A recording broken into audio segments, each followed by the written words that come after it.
Indeed, Allah is not ashamed to present a mosquito as an example or anything that is above it. As for those who believe, they know that it is the truth from their Lord. But as for those who disbelieve, they say, what did Allah intend by this example? The Qur'an, chapter 2, verse 26. The first question that comes to mind is, what does Allah mean when using a mosquito as an example?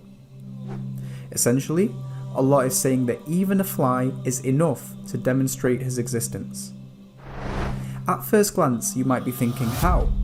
But by doing some reflection, it will hopefully make a lot more sense. Let's consider that this verse came down 1,400 years ago to a tribe in the middle of a desert. It is only in the last 200 years that science has made huge progress and knowledge has increased like never before. What we once thought was an insignificant little fly has actually proved to be a phenomenal species full of complexities. Here are some facts that we have come to know. The mosquito egg is always laid in water. As the mother lays her eggs, she sticks them together into an array to form a raft structure to stop them from sinking. From there, the eggs turn into larvae that swim around upside down on the surface of the water whilst breathing through a tube, a bit like a snorkel. The larvae then turn into pupae and then break out as adults with the ability to fly instantly. This small insect that has hatched is currently the deadliest animal in the world.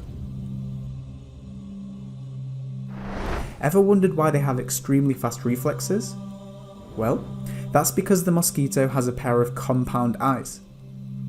Each compound eye is made up of hundreds of mini eyes called lenses that curve around.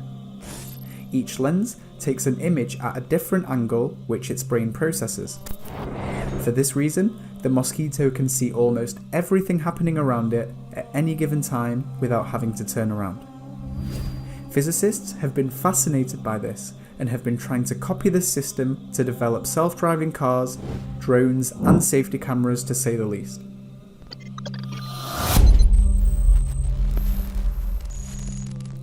The mosquito uses carbon dioxide sensors to detect your breath from up to 50 meters away. Once it finds its way into your room, it detects heat from your body to land exactly where it will start to suck your blood. This is how they see you in the dark when you are asleep. Amazingly, the mosquito uses 6 needles to suck blood in a highly sophisticated manner. First, it removes a protective layer to expose the needles. Then it uses the sharp teeth on the outside 2 needles to drill through your skin, like a saw. The 2 inner needles hold the cut open whilst the middle 2 probe around to find a blood vessel. Once a blood vessel is found, one of the probe needles spits chemicals to numb the pain and help your blood to flow. The other probe needle acts like a straw and starts sucking your blood. As it sucks, its body separates the water and squeezes it out of its back to pack in as many nutrients as possible. Sounds like a surgical operation, right? This is an image of the mosquito's foot. It is made up of a complex array of features that protect it and allow it to land on many different surfaces, such as water, to feed its eggs. As for its wings, the mosquito flaps them about 1,000 times every single second to help it fly. It is clear that this tiny creature we can barely see with the naked eye is packed with many efficient systems allowing it to function and breed. Let's now refer back to the verse in the Qur'an. After Allah presents the example of a mosquito, He then says, and what is above it. The Arabic used for this, فَمَا فَوْقَهَا, linguistically has many meanings, including what is above it physically and what is above it in size. Guess what? All definitions apply. In terms of size, well, we don't have to look too far into nature to see that a mosquito is nothing compared to what is out there. The universe is so complex, yet so perfect, that it is beyond human comprehension.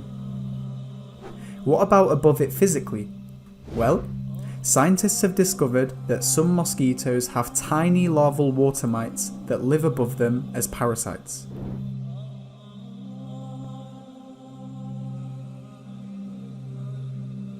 Allah continues the verse and says, "As for those who believe, they know that it is the truth from their Lord."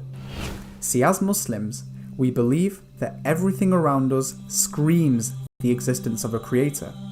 In fact, when we are asked for proof, we respond by asking where the proof isn't, even if it is just a fly.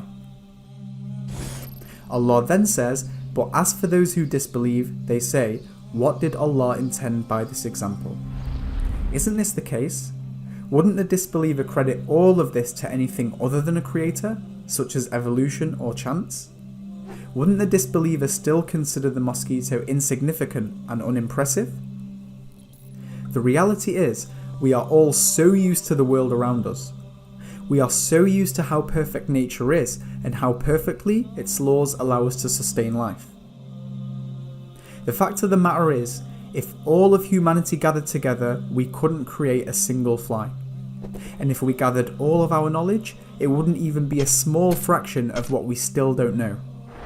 Yet some of us sadly believe that we have enough wisdom and intelligence to deny there is a creator as a possibility, just because it doesn't make sense. Think about this.